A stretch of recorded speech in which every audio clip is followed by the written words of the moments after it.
Hey out there, it's Jen from Tested, here with another year of favorite things. It's been a while since I've been in the studio. It feels really good to be back, to see everybody again and see all the changes that have happened in the space. It's been a busy year. I've been building a lot of stuff, which I'm excited to share with you, and I have a bunch of cool new tools and books and things that I wanted to share with you for this year. So I'll start off with tool stuff. Any of you that have been following the channel for a while and have seen me before know that I'm kind of bought in on the Milwaukee tool system. I have a bunch of hand-me-down Milwaukees, and so I've been expanding on that collection because I have that set of batteries. Now I do have a number of actual official Milwaukee tools, but this year I discovered a bunch of accessories that are not official Milwaukee. You can find them for other tools as well. They make versions of this stuff for DeWalt and Makita and other manufacturers. So they fit onto the standard battery for that particular tool, and they're usually colored to match and sort of blend in with the system. So first thing are these little battery mounts. So just a solid piece of plastic, it's got mounting holes.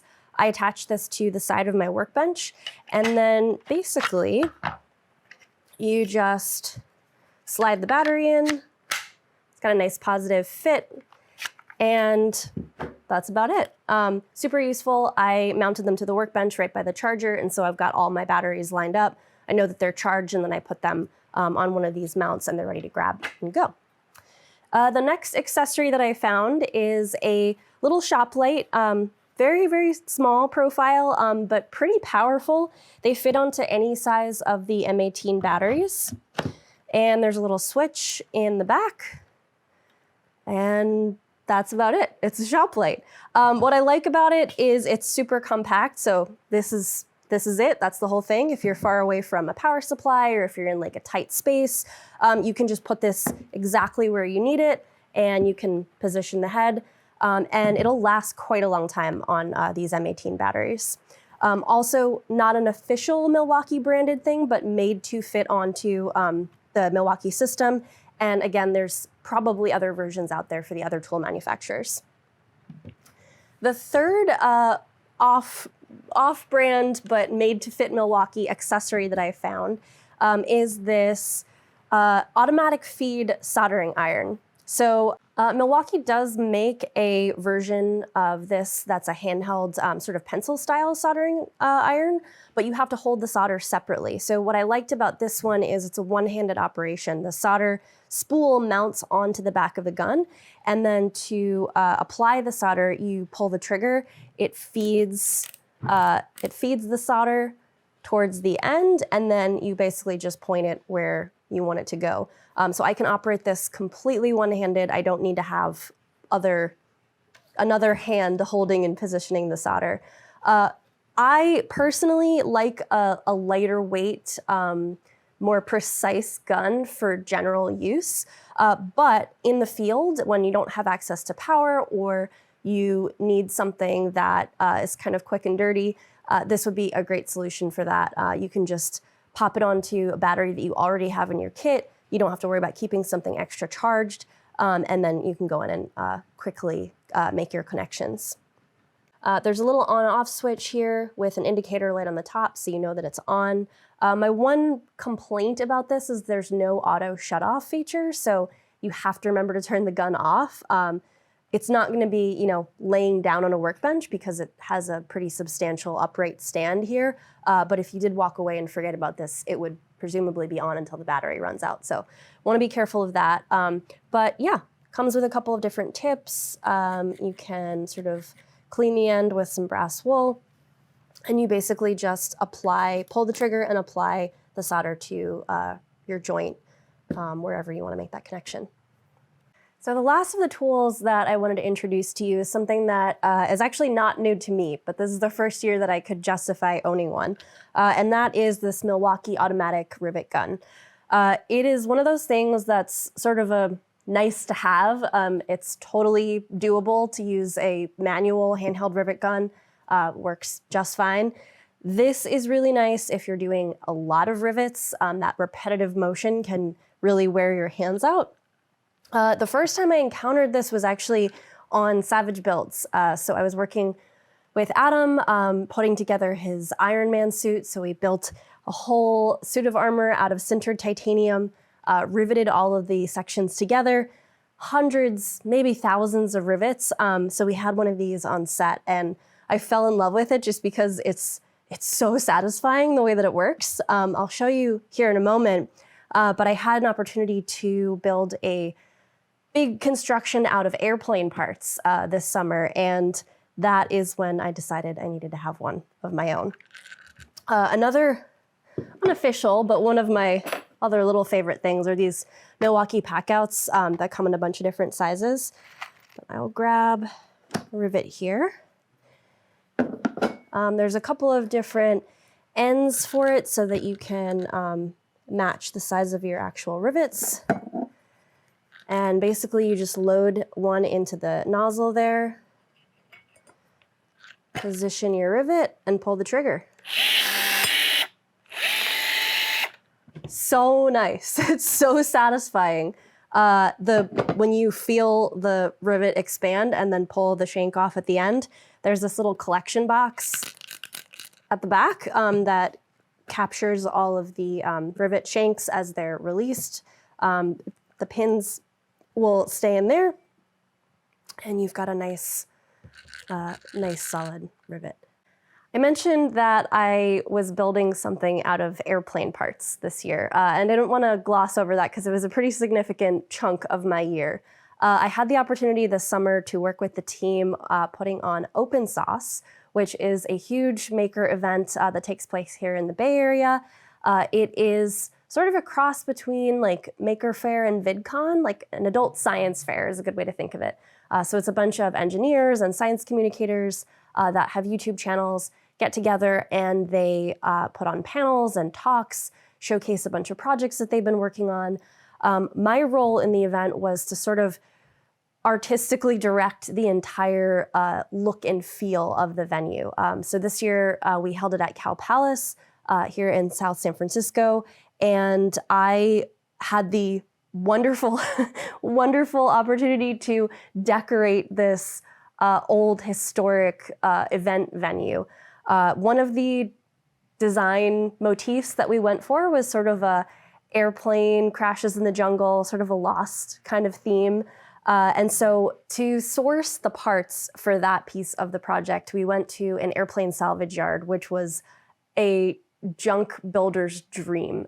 This space is, I don't know how many acres. It's a huge lot filled with airplane carcasses that are no longer airworthy. People come and, pull parts off of the planes to add to their working, ones that work that they're missing, one little knob or a piece of a seat or something. So we basically went in and it was like supermarket sweep. We just grabbed whatever we could find that looked really cool, had like good patina on it. I got a set of gigantic wings, which I then turned into a bar counter for the event. A bunch of little airplane cargo doors, which became tabletops. We got a small helicopter. I mean, just how often do you get to run wild in a junkyard and pick things up that you get to then Frankenstein into new functional objects? It was a builder's dream. The other piece of projects like this that I really enjoy is the ability to collaborate with other people. A lot of times working alone in my shop is solitary. You're building a thing, you might share it with some friends, but doing something at this scale is sort of like throwing a party for 20,000 people. Whatever you're building gets to be seen and experienced by a huge audience, and also means you have a bigger budget, you have a bigger canvas, you can build things that you would never be able to make on your own. And I really had a moment when I was building the airplane bar that I got to step back and appreciate for the first time that this is something that I built with my own tools, with my own creativity, and like not something I would have been able to build 5 years ago when I first came out here and started working with Adam and working with Tested. So the skills that I showcased on that project all sort of came together, and I was like, cool, I really have like grown in the time that I've been here. So that was a really special moment for me. Open Sauce is happening again this summer. I believe tickets are already on sale. So if you're interested in going to the event, maybe there'll be some stuff that I built there. Can't say quite yet, but check out opensauce.com and yeah, hopefully we'll see you at that event. Moving on to the next category, which is books. The first one I want to tell you about is written by a friend and colleague of mine, Ryan Jenkins. He is a former Exploratorium exhibit builder and educator. The Exploratorium is this amazing children's science museum in the Bay Area, and Ryan used to work there. He's also done a bunch of educating around the world, really, using this framework of what he calls tinkering. What I really liked about this is it captures that experiential way of learning that I think is harder to capture in a academic environment. It's not, telling you about torque and shear and compression as a concept first and then demonstrating it. It's giving you a fun sort of playful project to experiment with these things, and then, oh, by the way, what you just experienced is torque. And if we alter this variable, then you'll see how the torque changes. So it's sort of like a sneaky way to teach kids about engineering and physics. I have this past year, couple of years, a new baby niece and nephew. They're a little bit too young for this. This is geared towards like 8 to 12, but this is absolutely the type of book that I would gift them and also do projects from to teach them about these concepts. The second book that I wanted to tell you about is a recipe book. This one is called Peculiar Baking. It's by Nick Alcaraz. And I came across this indirectly. I saw a post about this creepy sort of grisly berry pie that had a face cut out of the top of the pie and thought it looked really cool. And it turns out that the creator of that published this book. He talked about this book as sort of a spell book, and I really see how that came across. It's got this really nice leather-bound cover, gold embossing, it's got the gold edges on the pages, and it really does feel kind of like a spell book inside. There's beautiful illustrations, got these like faux weathered pages, and it covers the things that you would expect in a recipe book. Obviously, a bunch of different things that you can bake. He also includes templates for some of the designs that he's included. I don't really consider myself much of a baker. I don't have the patience and precision for it. But the way that Nick approaches the confections is very artistic. It's very much like a design mentality. So he talks about, the mixing of food dyes to make the correct pigment, the consistency of the icing, the sculpting techniques that he uses to create some of these things. And they're a lot of fun. There's like a creepy cake that looks like one of the characters from Real Monsters. There's these beautifully sculpted beetles. It's just a really delightful look at how to make some food that tastes good, but also is almost sculptural and like prop-like. So this one's really fun for anybody that's into Halloween stuff, creepy stuff, but also kind of for any season. This is really a book you can check out for any season, any occasion, lots of ideas in here, and would make a great gift. All right, here's another one of my favorite things. You've seen this on the edge of the frame so far. It's a giant bulb lamp. It's sort of a weird like meta lamp because there's a lamp inside of it, inside of the bulb. But what I really liked about it, apart from the giant glass orb that is just like beautiful to look at, is this magnetic feature. So there's a sort of arm of the lamp which is magnetized on one end, and then there's a little magnet section on the outside. And you can position the light by sliding the magnet around on the outside, which is just like so cool, so satisfying. This is not a vintage item. It looks sort of vintage, kind of meant to look like a giant antique bulb. This is a product that I found online. You can get it on, I think, like AliExpress. There's a couple of different online retailers that are selling it. But it just It's just so satisfying. It doesn't have much other function besides that. It's a nice bright desk lamp, and it looks so cool. There's one more thing I wanted to share with you, and it's not here in the studio today because it's huge, but it's a rolling whiteboard cabinet. Find on Facebook Marketplace.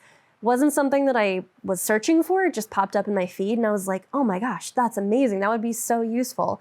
It's a really sturdy rolling whiteboard, and it's not like one of those flimsy office ones that you see that are just like a board on a frame. This is really a piece of furniture. It's got locking wheels. It has this CNC plywood frame, and the sides of it, the front, back, and all of the drawer surfaces have whiteboard finish on them. So you can dry erase markers on the outside of it. The front and back are metal, so you can attach magnets to it. And the drawers on each side, which are so nice, they're not huge, but they are good for storing some small stuff. And I've set it up to be kind of my like media cabinet. So I've got my camera, I've got lighting gear in here, I have power cables and things like that. And I can move it around, I can pull it by the handles around my shop, and I have this huge, beautiful surface that I can make lists on, draw plans on, and I can wipe it all off and start over again. I also really like that you can dry erase, you can write on the outside of the drawers, so I can write what the contents of the drawer are, and then if I decide to reorganize, I can wipe it out and change what's on the drawer face. I've always been a huge fan of buying things secondhand. Like 80% of the furniture in my apartment is stuff that I found on Craigslist or Facebook Marketplace. And I love thrifting. I've always loved thrifting. But there's something special about like the hunt, finding stuff online and then going to meet the person who the item is from, because you get their story. You get the story of like how this object came to be, or who made it, or you know, this was passed down in my family for a couple of generations. So like I found this little wooden box on Facebook Marketplace. Wasn't something I was looking for. It just popped up and I thought it looked really cool, like a kind of like a Rubik's Cube. And now it holds like my TV remote and, you know, hair clips and whatever I need to have out on the coffee table. And it just makes me really happy to see it. It's not a product that you can find in a store. It's just something that somebody made. And when I went to go pick it up, I had like a 20-minute conversation with this woman on her porch about this object and what the story is behind it. You can set up alerts on a lot of these online retailers, so like eBay, Craigslist, Facebook Marketplace. If you're searching for a specific item, like say you're looking for storage shelves or you're looking for a particular tool, you can set up a search and define all your criteria. But some of the marketplaces, like Facebook, for example, they start to learn what you're looking for and what you click on. So as much as I don't love the idea of them mining that data, it is actually useful because suddenly I start to see more of the type of things that I am interested in. And sometimes I see stuff that I just, like the whiteboard that I wasn't in the search for, but once I saw it, I was like, this is such a great addition to my workspace. And it's such a unique find. This isn't something that you can find at a store. So I really encourage you, as you're looking for gifts for yourself or for others this holiday season, take a peek at what's out there in the secondhand market. See what things people own that they would be happy to part with and have a little bit more of a story to share behind it. As I've been sort of reorganizing my workspace and building it out further this year, I've really enjoyed the kind of hunt for unique functional items that have a story to tell. And I will talk more about the workshop build out on our second channel, which will be launching just around the time that this video is coming out. So stay tuned for that. Hopefully this has given you some ideas for holiday gifting. And as always, thanks for joining. I'll see you next time. Thank you guys so much for watching. And while usually I use this space to tell you about new merch, I'd like to tell you about some classic merch. Specifically, my favorite thing we have ever produced, which is the Adam Savage Shop apron. I love it when people bring these to me to sign at my cons. But if you can't get to one of our cons, that's fine. You don't have to wait because we are selling both signed and unsigned versions of these aprons at adamsavage.com. Get yours today and start wearing it in.